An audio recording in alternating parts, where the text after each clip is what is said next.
Hello दोस्तों, welcome to my YouTube channel. आज हम बात करेंगे देवउठनी एकादशी व्रत के विषय में। ये व्रत कब रखा जाएगा, क्यों रखा जाता है, इस व्रत की पूजन विधि और इसके महत्व के विषय में विस्तार से जानेंगे। अगर वीडियो पसंद आए सब्सक्राइब कर दीजिएगा, लाइक कर दीजिएगा।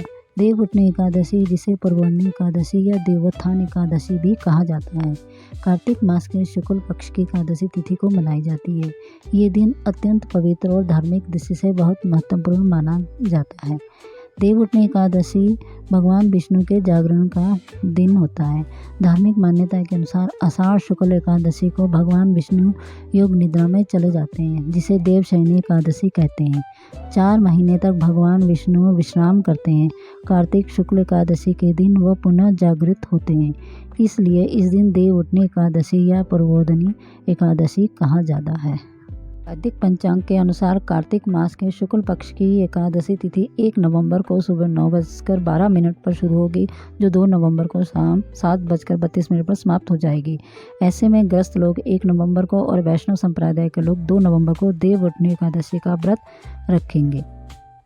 शुभ कार्यों की पुनः शुरुआत हो जाती है। इस दिन से विवाह, यज्ञ, गृह प्रवेश जैसे मांगलिक कार्य पुनः आरंभ किए जाते हैं, क्योंकि भगवान विष्णु के जागरण के बाद शुभ कार्य करना शास्त्र सम्मत माना जाता है।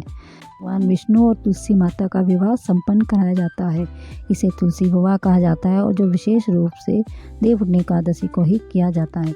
देवउठनी एकादशी का व्रत करने से व्यक्ति को अनेक जन्मों के पापों से मुक्ति मिलती है और मोक्ष की प्राप्ति होती है। इस व्रत का फल हजारों यज्ञों के समान माना जाता है। एक दिन पूर्व ही इस व्रत की तैयारी शुरू हो जाती है। दशमी के दिन सात्विक भोजन करें और रात्रि में ही भगवान विष्णु का स्मरण करें। प्रातः स्नान कर स्वस्थ वस्त्र धारण करें। घर के पूजा स्थल में भगवान विष्णु की मूर्ति या चित्र स्थापित करें। घी का दीपक जलाएं और तुलसी दल भगवान को अर्पित करें। भगवान विष्णु को पीले फूल, पीले वस्त्र और पंचामृत प्रसाद अर्पित करें और इन मंत्रों का जप करें। व्रत के दौरान फलाहार करें। दिन भर भगवान का ध्यान करें। एकादशी के दिन भगवान विष्णु का शयन स्थल बनाया जाता है।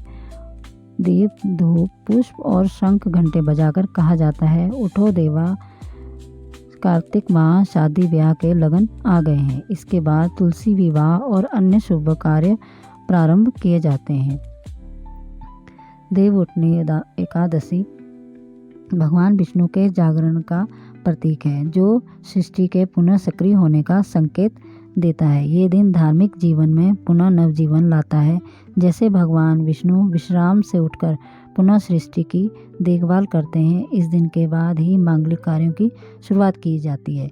इसलिए इसे शुभता और समृद्धि का आरंभ माना जाता है। वीडियो पूरी देखने के लिए बहुत बहुत धन्यवाद।